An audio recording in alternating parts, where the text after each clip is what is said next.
وبركاته. الحمد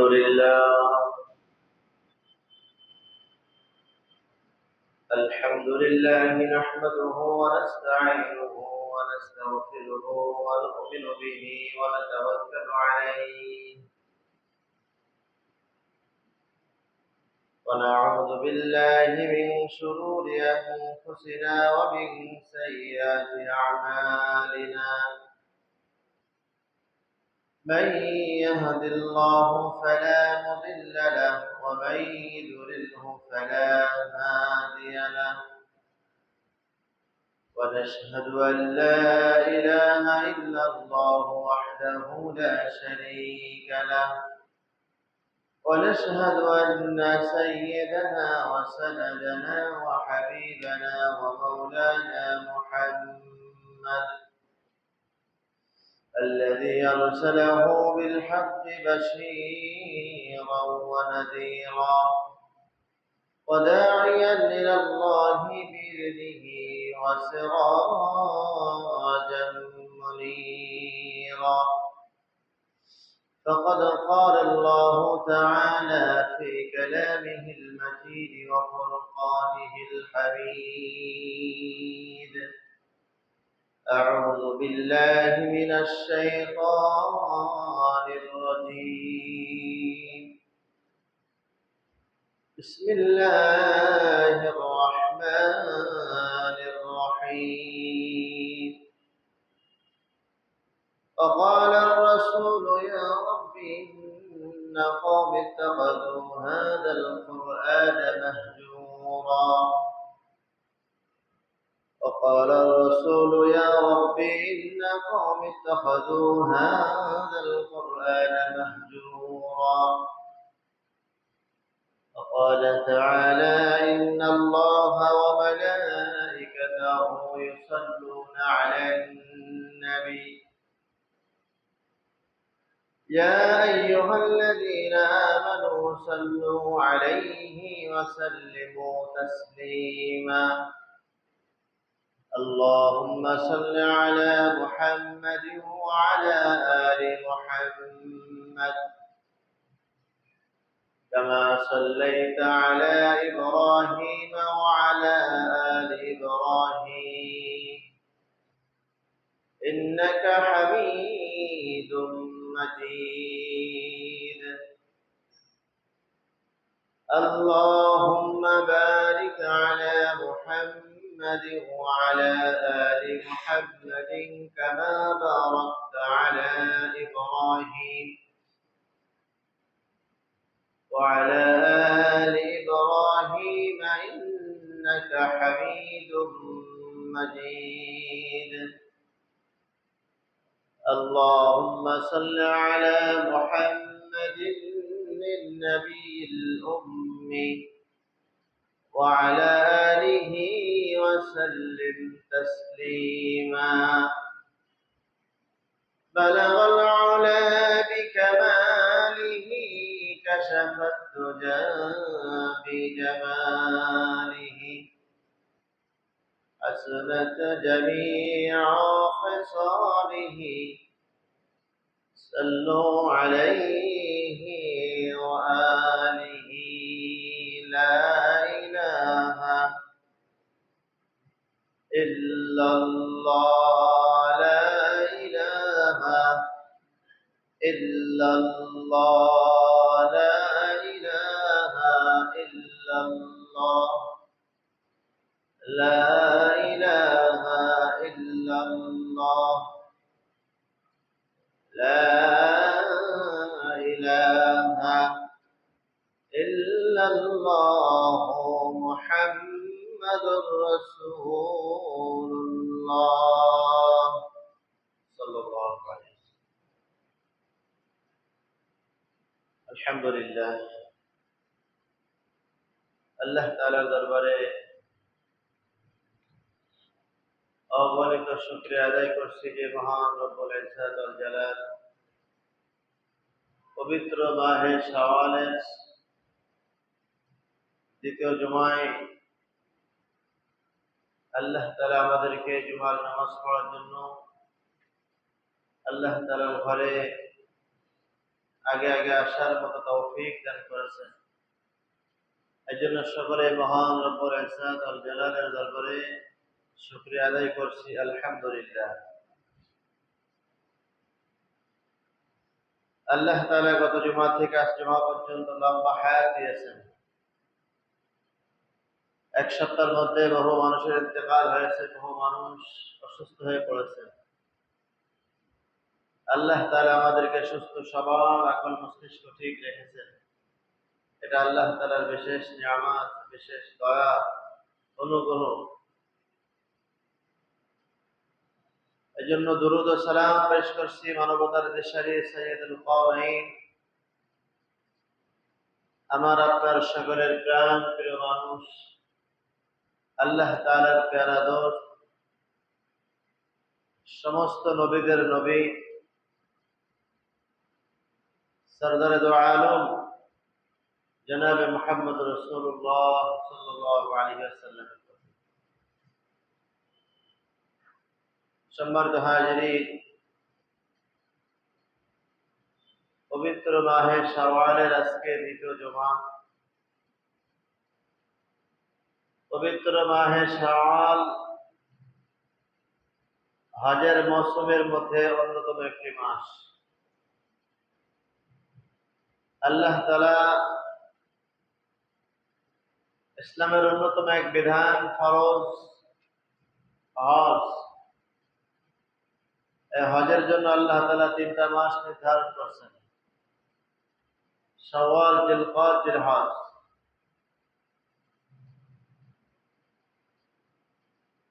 হজের উদ্দেশ্যে মানুষ প্রস্তুতি গ্রহণ করছেন। অল্প কিছুদিনের মধ্যে হয়তো হজ পালন করার জন্য বিভিন্ন দেশ থেকে মানুষ বাইতুল্লাহ দিকে ছুটবে। এই জন্য হজ ফরজ হলে দেরি না করা। হজের সমপরিমাণ 40 দিনের বাসার খরচ, মক্কা মদিনা আসা যাওয়ার অর্থ যদি আমাদের কাছে এসে যায়, তো হজ ফরজ হয়ে যাবে। এই জন্য তখন আর দেরি না করা। কারণ আমার আপনার যে দুশমন রয়েছে শয়তান, এই হজ ফরজ হলে কিন্তু বিভিন্ন ভাবে দিলের মধ্যে অস্বস্তি দিয়ে দেয়। এখন হজে গেলে 5 থেকে 7 লক্ষ টাকা খরচ, পাশের জমি বিক্রয় হচ্ছে, জমিটা কিনে রাখো। হজে গেলে 5 থেকে 7 লক্ষ টাকা খরচ, বাজারে ভালো একটা পজিশন, হয়তো হাতছাড়া হয়ে যাবে। এভাবে নানান কৌশলে হজ থেকে বিলম্ব করা হয়। এমন অজুহাত সামনে নিয়ে আসে যে অজুহাত কোনো অজুহাতের মতোই না। ছেলে মেয়ে বিয়ে হলো না, বিবাহ না দিয়ে যাচ্ছ কোথায়? হজের সাথে ছেলে মেয়ের বিবাহের কোনো সম্পর্ক না। এই জন্য আল্লাহ তাআলা যদি আমাদের মাল দিয়ে দেন, সম্পদ দিয়ে দেন, দেরি করবো না ইনশাআল্লাহ। দেরি করলেই মুসিবত।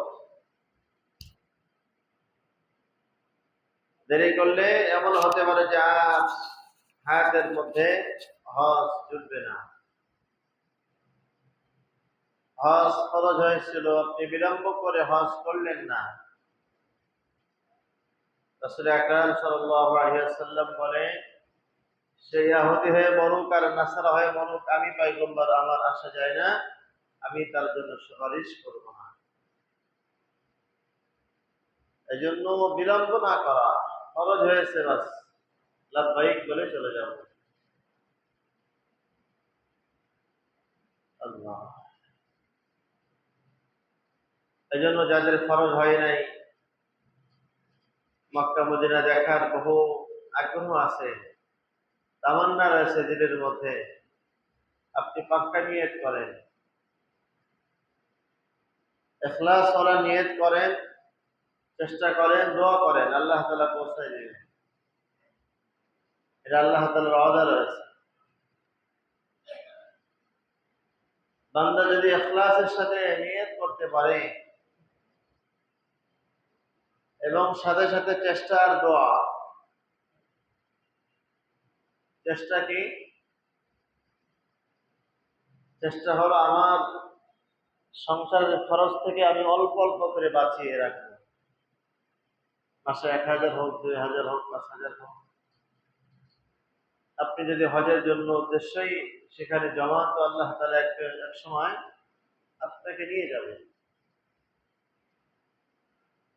খুলনা শহরে বহু রিক্সা চালক আছে যারা হজ করে আসছে। আমাদের সাথী নবমুসলিম, একসঙ্গে আমরা লেখাপড়া করেছি। বেচারার ইখলাস ওয়ালা নিয়ত ছিল হজ করবে, তো আল্লাহ তাআলা তাকে কিভাবে মদদ করেছেন আজীব কথা। ফোনে ফোনে তাকে একটা নাম্বারে ফোন আসছে, অপরিচিত নম্বরে ফোন আসছে, আপনি হজের জন্য প্রস্তুতি নেন। সে তো আজীব হয়ে গেছে, কি করে সম্ভব? হ্যাঁ, আপনি কাগজপত্র সব রেডি করে পাঠান। তো তাই করেছে। আপনি অমুক এজেন্সিতে চলে যান, সেখানে গেছে। এরপরে হজে অমুক সময় বিমান ছাড়বে, আপনি বিমানে উঠবেন। বিমানে উঠেছে, হজ করে আসছে। কে পাঠালো? কোনদিন সাক্ষাৎ হয়নি। এটা হলো নিয়তের কারণে। নিয়ত যদি সুন্দর হয় এবং ইখলাস ওয়ালা নিয়ত যদি হয়, তো আল্লাহ তাআলা আপনাকে নিবে, আমাকে নিবে। আর নিয়তের মধ্যে যদি হয় দুর্বলতা এসে যায়, আরে অত টাকা পাবো কোথায়, একে সম্ভব নাকি আমাদের পক্ষে, আমরা গরিব মানুষ। এটা না। আল্লাহ তাআলার কাছে ধনী গরিব কিছু না। আল্লাহ তাআলা এই দিলের ছোট্ট যে গোশের টুকরা রয়েছে কল, এটাকে আল্লাহ তাআলা দেখতে চান। কিভাবে সে নিয়ত করেছে, কোন পদ্ধতিতে। নিয়তের মধ্যে যদি কোনো রকমের গরমিল না হয়, তো আল্লাহ তাআলা যে কোনো ভাবে সহজ করে দিয়ে দেন। হজের ব্যাপারে অনেক সুন্দর সুন্দর কথা আছে। পশু পাখি পর্যন্ত হজের নিয়ত করেছে, চলে গেছে। তো আমি আপনি তো আশরাফুল মাখলুক, একদম শ্রেষ্ঠর শ্রেষ্ঠ। আল্লাহ তাআলা আমাকে আপনাকে নেওয়ার জন্য ফেরেশতাদের মাধ্যমে আল্লাহ তাআলা ঘোষণা করায়ছেন, নবীদের মাধ্যমে ঘোষণা করায়ছেন। আপনি ঘোষণা করেন, লোক বিভিন্ন দেশ থেকে পায়ে হেঁটে সর হয়ে চলে আসবে।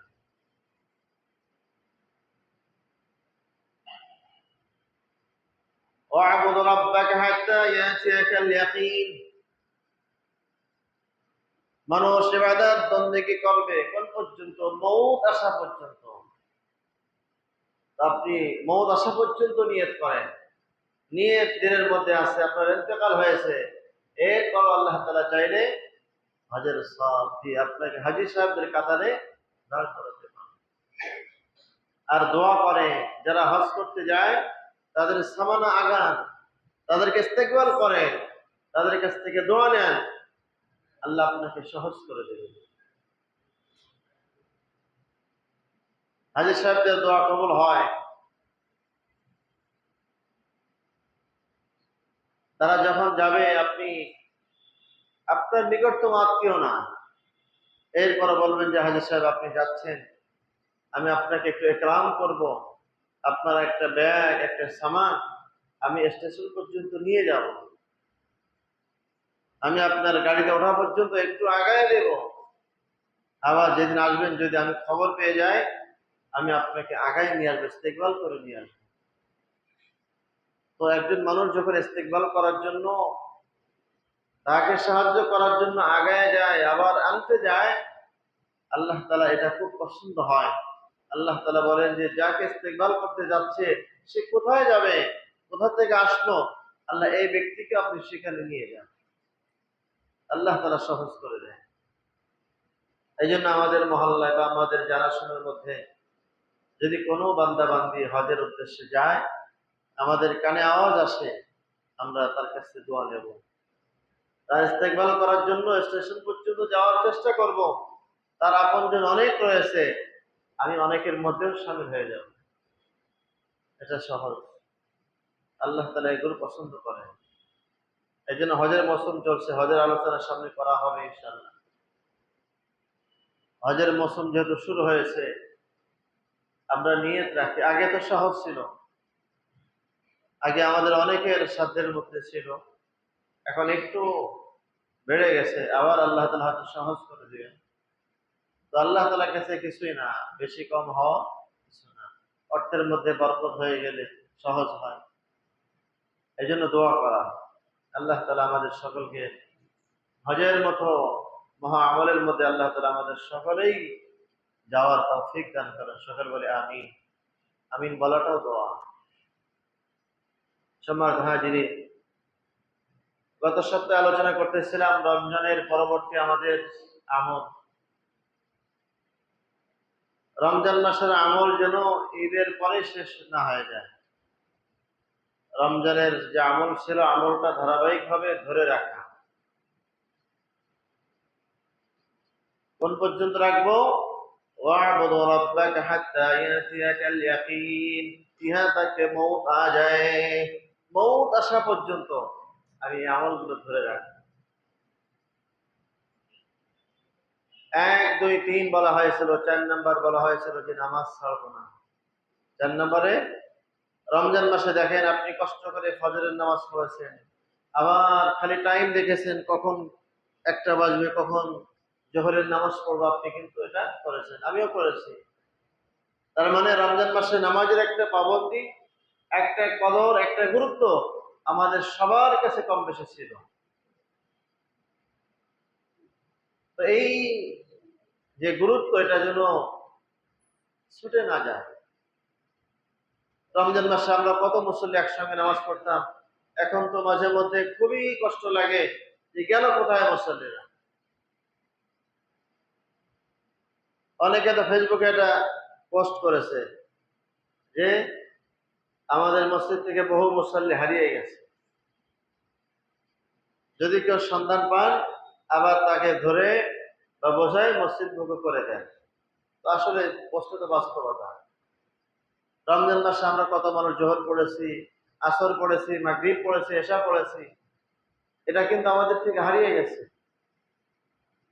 তো হারিয়ে যাওয়ার জন্য তো আসলে রমজান মাস আসেনি।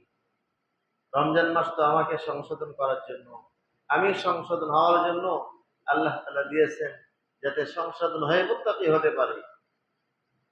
এজন্য কোন আমল মাস কেন্দ্রিক হয়ে ছেড়ে দেব না। ওয়া'বুদ রাব্বাকা হাত্তা ইয়াতিয়াকাল ইয়াকিন, মউত পর্যন্ত আমল করা, ইবাদত বন্দেগী করা। পয়গম্বর আলাইহিস সালাম বলেন, রমজান মাসে যেমন নামাজের গুরুত্ব ছিল, নামাজের হেফাজত ছিল, রমজানের বাহিরেও যেন এই হেফাজত থাকে। আল্লাহ তাআলা বলেন, হাফিজু আলাস সালাওয়াতি ওয়াস সালাতিল উসতা। বিশেষ করে মধ্য নামাজ যদি কেউ হেফাজত করে, সংরক্ষণ করে, পড়তে পারে, সব নামাজ তার জন্য সহজ। মধ্য নামাজ মানে সালাতুল আসর। আসরের নামাজ একটু কষ্টকর। যুবকরা খেলার জন্য চলে যায়, ব্যবসায়ীরা তখন একটু ঘুমায়, টাকাওয়ালারা একটু বিশ্রাম করে। এই জন্য পয়গম্বর আলাইহিস সালাম বলেন, হাফিজু আলাস সালাওয়াতি ওয়াস সালাতিল উসতা। আল্লাহ তাআলা বলেন, হাফিজু আলাস সালাওয়াত ওয়াস সালাতিল উসতা। যারা মধ্য নামাজকে হেফাজত করবে, আসরের নামাজ এবং ফজরের নামাজ। পয়গম্বর আলাইহিস সালাম বলেন, যারা মধ্য নামাজকে হেফাজত করবে, আল্লাহ তাআলা তাদের সব আমল করার জন্য সহজ করে দিবে। আসরের সময় দেখবেন মুসল্লিদের সংখ্যা কম, আসরের সময় অনেক কম। তার মানে আসরের সময় আমি হেফাজত করতে পারি নাই। যুবকরা খেলার জন্য চলে যায়, আর টাকাওয়ালা আরাম করে নাক ডেকে ঘুমায়, ব্যবসায়ীরা হিসাব কিতাব নিয়ে ব্যস্ত থাকে। এই জন্য আল্লাহ তাআলা বলেন, যদি তুমি মধ্য নামাজকে সংরক্ষণ করো, হেফাজত করো, গুরুত্বের সাথে আমল করো, সব নামাজ তোমার জন্য আমি আল্লাহ সহজ করে দিব। এই জন্য মধ্য নামাজ, এই দুই টাইম কিন্তু ঘুম আসে মানুষের।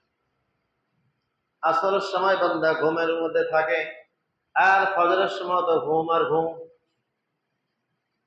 পয়গম্বর আলাইহিস সালাম বলেন, ফজর নামাজ পড়ার জন্য যদি তোমার সব ব্যবস্থা থাকে, মোবাইলে অ্যালার্ম দেয়া, ঘড়িতে অ্যালার্ম দেয়া, ঘরের মধ্যে বিবিকে বলে যে আমাকে নামাজের জন্য রেখে দিও,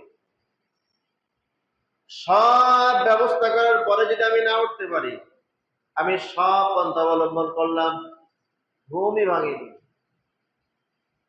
পয়গম্বর বলেন, তাহলে যখনই তোমার ঘুম ভেঙে যাবে, তখনই তুমি ফজরের নামাজ কাজা করবা, তারপরও তুমি মধ্য নামাজগুলো ছাড়বে না।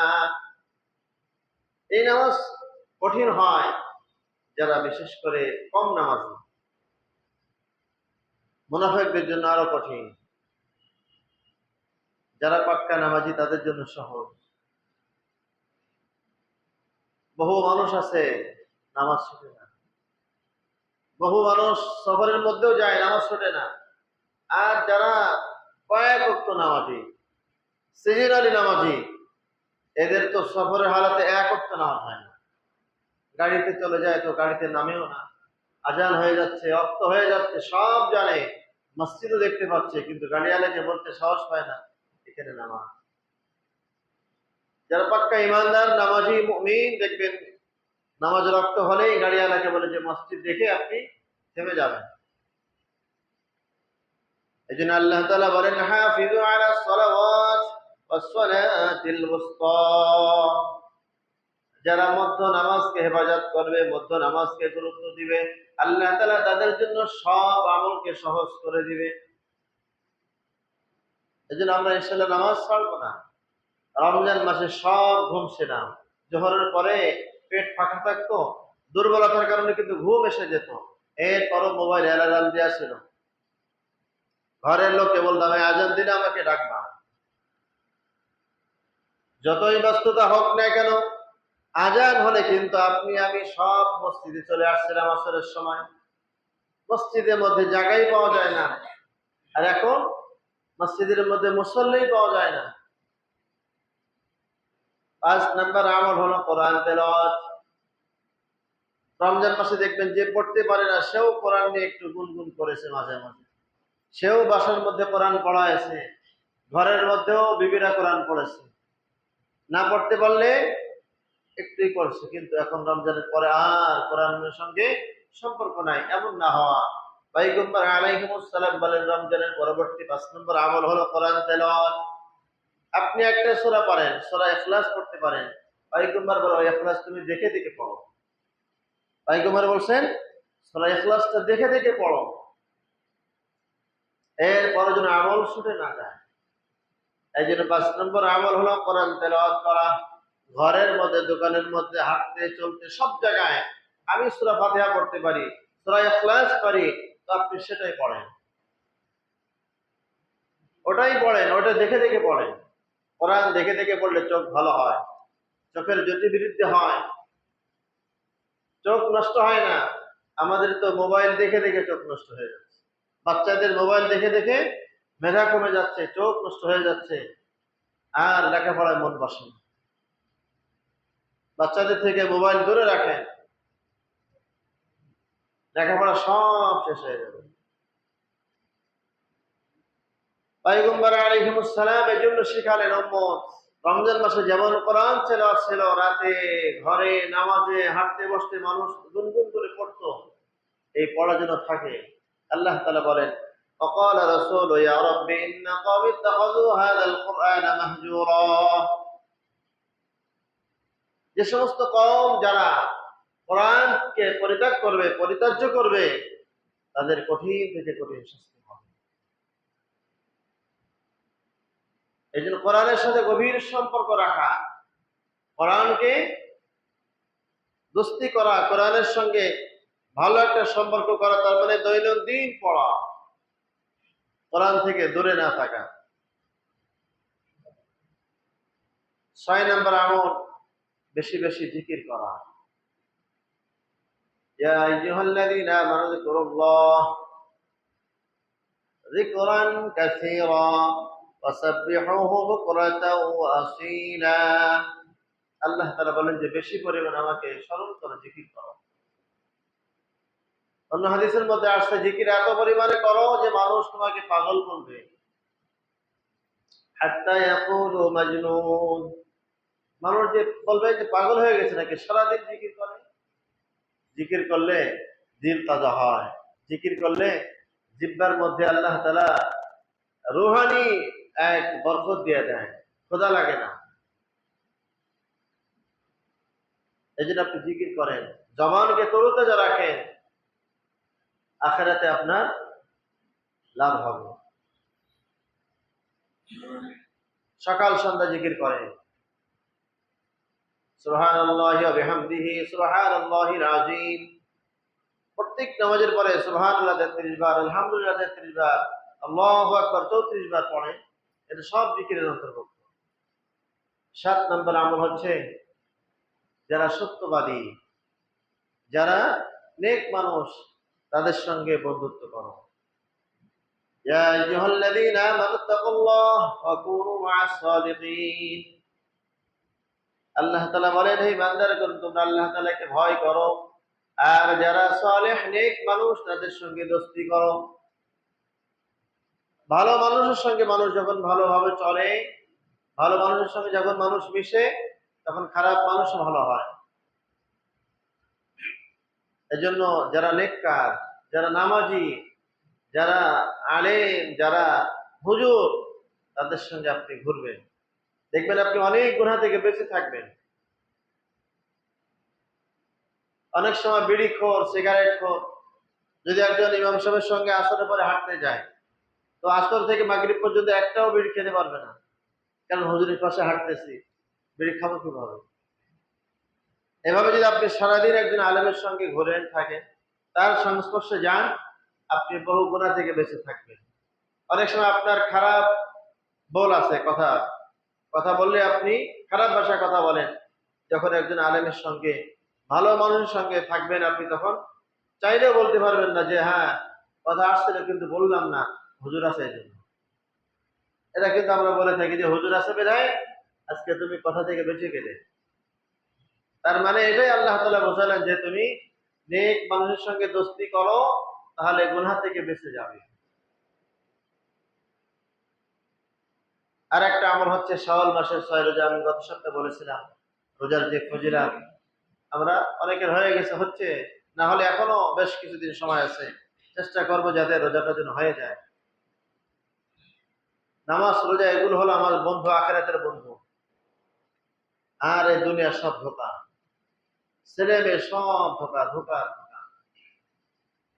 আশরাফ আলী থানভী রহমাতুল্লাহ কিতাবের মধ্যে লেখছে, এক পরিবারের মধ্যে সবাই অচল, সবাই অচল, কেউ অন্ধ, কেউ লোলা, কেউ হাঁটতে পারে না, চলতে পারে না। তো এক একজন মানুষ এক একজনের জিম্মাদারি নিয়েছে। এক বাসায় যাওয়া হলো, যে দেখে যে গেটের কাছে এক অসহায় মানুষ, সে সুন্দর করে এক ঘরের মধ্যে বসে আছে, টাইম মতো তার খাবার দিচ্ছে। তো তাকে জিজ্ঞেস করা হলো, ইনি কে? বলে, ইনি আমার এক প্রতিবেশী, এদের দেখার মতো কেউ নাই, মা বাপ ভাই কেউ নাই, সবাই অন্ধ, সবাই প্রতিবন্ধী, সবাই কোনো না কোনো সমস্যার মধ্যে পড়ে আছে, দেখার কেউ নাই, এই জন্য আমি দেখতেছি। বলে কেন? বলে আমার স্বামী তো বিদেশ থাকে, আমার স্বামী বলেছে যে কোনো মানুষের যদি কিছু আর্থিক সাহায্য করা যায়, কোনো মানুষকে যদি ভালো কিছু করা যায়, সাহায্য করা যায়, তো আল্লাহ তাআলা তাকে জান্নাত দেয়। এই জন্য আমি জান্নাতের আশায় এই মহিলাকে পালতেছি। আশরাফ আলী থানভী রহমাতুল্লাহ আলাইহি বলছে, দুনিয়ার মধ্যে কেউ নাই, তবু একজন দেখতেছে। দুনিয়ার মধ্যে কোনো মানুষ দেখার মতো পৃথিবীতে কেউ নাই, এরপর আল্লাহ তাআলা আরেকজনের মাধ্যমে তার সাহায্য করাচ্ছে। কিন্তু আখিরাতে কেউ থাকবে না, আখিরাতে এরকম সাহায্য করারও কেউ থাকবে না। ইয়াউমা ইয়াফিরুল মারউ মিন আখিহি ওয়া উম্মিহি ওয়া আবিহি ওয়া সাহিবাতিহি ওয়া বানিহি। আল্লাহ তাআলা বলেন যে আখিরাতে তো কাউকে পাবে না। দুনিয়া তো যার কেউ নাই, কেউ দেখতেছে। আমাদের এখানে এক মহিলা ছিল, একটা মেয়ে, তাও অন্ধ, এরপর মানুষ সকলেই তার আর্থিক কিছু সাহায্য করেছে। সে মেয়েটা আমার এখন কোথাও চলে গেছে। তো দুনিয়ার যার কেউ নাই তাকে কেউ দেখতেছে। আশরাফ আলী থানভী রাহমাতুল্লাহি বললেন, দেখো দুনিয়ার মধ্যে একজন মানুষ চলতে পারে না, ফিরতে পারে না, এরপর মানুষ তাকে কিছু সাহায্য করে, তাকে কোনো না ভাবে চলতেছে। কিন্তু আখিরাতে মানুষ কেউ কারো সাহায্য পাবে না, নিজের মতো করে চলতে হবে। সন্তান বাবার কাছে বাবার পরিচয় পাবে না, মা সন্তানের পরিচয় দিবে না। এটা তো আখিরাতে, এখনো তো দুনিয়ায় শুরু হয়েছে। ছোট্ট ছোট্ট বাচ্চা ফেরে মা চলে যায়, বাপ চলে যায়, পরকিয়া করে আরেকজনের সঙ্গে চলে যাচ্ছে। দিলের মধ্যে মোটেই ভালোবাসা নাই, মোটেই তার মধ্যে দরদ নাই। এটা দুনিয়া হচ্ছে, আখিরাতে আরো কি হবে। এই জন্য আশরাফ আলী থানভী রাহমাতুল্লাহি বলছে যে দুনিয়ায় তো মানুষের সাহায্য পাচ্ছে কম বেশি, একবেলা না খেলে আরেক বেলা খাচ্ছে। আখিরাতে এরকম সাহায্য করণীয় পাওয়া যাবে না। সবাই সবার থেকে ভেগে যাবে, নিজে বাঁচার জন্য চেষ্টা করবে। আমি আমার মতো বাঁচতে পারলেই হলো। ইয়াউমা ইয়াফিরুল মারউ মিন আখিহি, ভাই ভাইয়ের কাছ থেকে পালিয়ে যাবে, মা সন্তানের থেকে পালিয়ে যাবে, যে না আমি বাঁচতে পারছি না, তোমাকে বাঁচাবো কিভাবে। এই জন্য আখিরাত সামনে রেখে যদি আমি চলি, আপনি চলেন, সহজ হবে। আমলের কিতাবের মধ্যে আসছে মানুষের সব আমল সুন্দর হবে যদি চারটা আমল করে। দুনিয়ায় কিছু হলো না, এরপরে আখিরাত সে সফল পাবে। যদি মানুষের প্রত্যেকটা মানুষের মধ্যে চারটা আমল, চারটা অভ্যাস হয়ে যায়, তো দুনিয়ার কিছু পাক বা না পাক, আখিরাত তার সফল। এক নাম্বার, সিদকু হাদিসিন, কথা সত্য বলবে, সত্য কথা বলবে। গতকাল আমাদের মাদ্রাসায় এক তলবে ইলম আসছে বহু দূর থেকে, ইন্টারভিউ দেওয়ার জন্য, ভর্তি হওয়ার জন্য ইন্টারভিউ দিতে হয়, দাখিলা হয়। তো সে এসে বললো যে হুজুর আমি ফর্ম নেব, কিন্তু আমার পরীক্ষা দেওয়ার মতো কিছু নাই। উপরে জামাতে পড়বে, আমাকে পরীক্ষা দেওয়ার মতো কিছু নাই, আমি কিতাব পড়তে পারি না। অমুক জামাতে আমাকে আপনি যদি ভর্তি করেন, মাসে এই কয়টাকে দিতে পারবো, এর বেশি দিতেও পারবো না। তো হুজুর বললেন যে ছেলেটা সত্য কথা বলছে। প্রিন্সিপাল বললেন, ঠিক আছে, তোমার ইন্টারভিউ ছাড়া, দাখিলা ছাড়াই তুমি ভর্তি হও। এলম শেখার জন্য সুযোগ করে দিয়েছেন। এই যে সত্য কথা বলার কারণে আরেকজনের দিলের মধ্যে কিন্তু দরদ এসে যায়। এর জন্য এক নাম্বার মানুষের অভ্যাস হবে সিদকু হাদিসিন, সত্য কথা বলবো। দুই নাম্বার হিফজু আমানাতিন, আমানাত রক্ষা করব। কথার আমানাত, মালের আমানাত, সম্পদের আমানাত। আমি দায়িত্বশীল, আমারও আমানাত। আমি মসজিদের খতিব, এই মিম্বারে আমার কাছে আমানাত। আমি এখান থেকে যদি দলীয় কথা বলি, আমানাতের খায়ের হবে। অনেকে অনেক সময় বলে যে হুজুর তো মসজিদ গরম করে না, গরম কথা বলে না। গরম কথা বললে এক দল তাদের এসে লাগবে, এটা তখন খায়ের হয়ে যাবে। এই জন্য এই আমানাতের জিনিস, এখান থেকে হক কথা, সত্য কথা সুন্দর করে বলতে হবে। এটা কারোর গায়ে লাগতে পারে, নাও লাগতে পারে, সেটা ভিন্ন কথা, কিন্তু এখানে আমানাতের খেয়ালাত করা যাবে না। আমি ইমাম, আমাকে টাইম মতো আসতে হবে। আমি মুয়াজ্জিন, আমাকে টাইম মতো মসজিদে আসতে হবে। আপনি সরকারি চাকরিজীবী, ওটা আপনার কাছে আমানত। টাইম মতো অফিসে জয়েন করতে হবে, টাইম মতো আবার ওখান থেকে আসতে হবে। আপনি শিক্ষকতা করেন, মাস্টারি করেন, টাইম মতো আপনাকে উপস্থিত হতে হবে। এগুলো সব আমানত। এই জন্য আমানত অনেক ব্যাপক বিষয়। হিফজু আমানাতিন, আমানত রক্ষা করবে। ওয়া হুসনু খালিকাতিন, আখলাক সুন্দর করবে। মানুষের আখলাক সুন্দর হলে মানুষ তার কাছে যায়। আখলাক সুন্দর না হলে যেতে চায় না মানুষ। না, ওর আখলাক ভালো না, হয়েছে টাকাওয়ালা, কিন্তু ধারে বারে যাওয়া যায় না।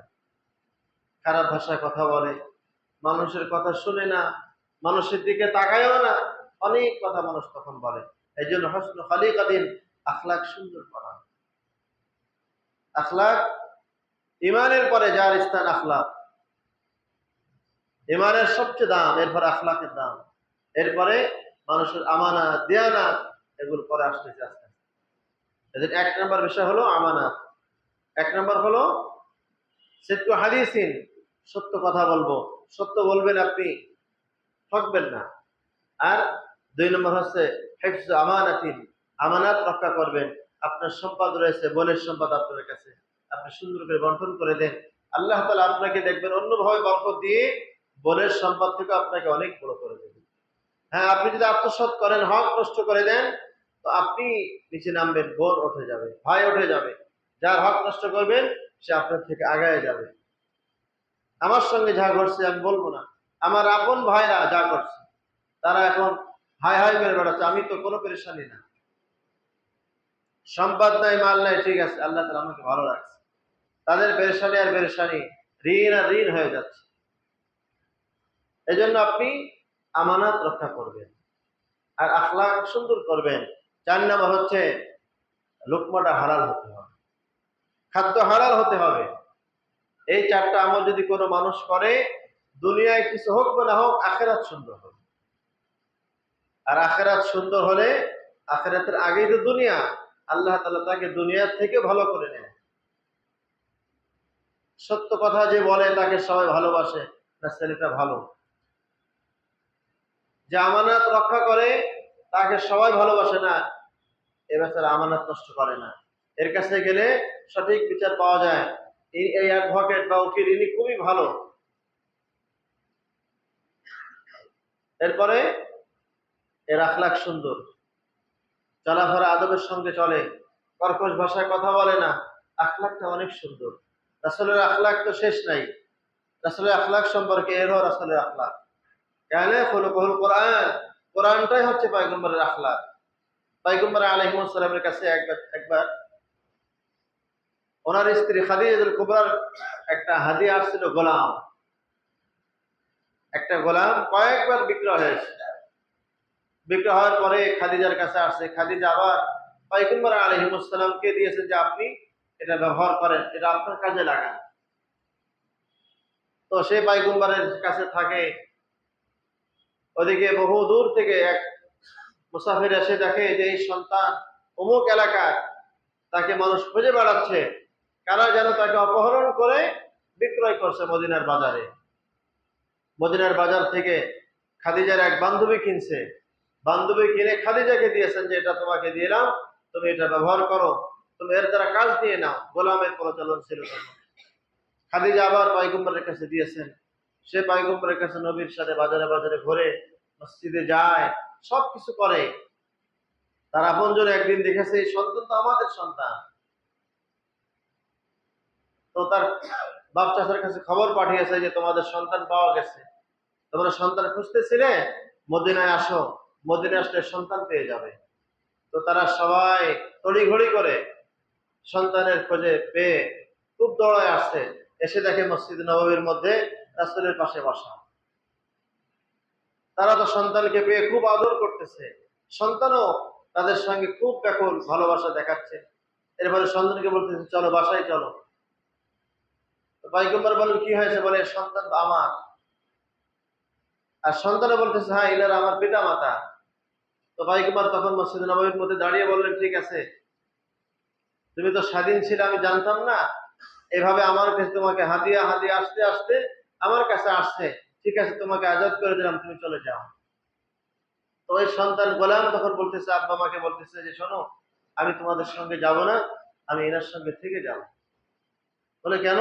বলে এনার আখলাক এত সুন্দর, এত ভালো যে পিতা মাতার কাছেও যেতে চাচ্ছে না, থেকে যাচ্ছে। এই জন্য আখলাক সুন্দর করা। আখলাক সুন্দর হলে মানুষ তাকে ভালোবাসে, মহব্বত করে, দুনিয়া ভালো হয়, আখিরাত ভালো হয়। আর মানুষের সঙ্গে লেনদেন, মুআমালাত, মুআশারাত এগুলো ঠিক রাখে।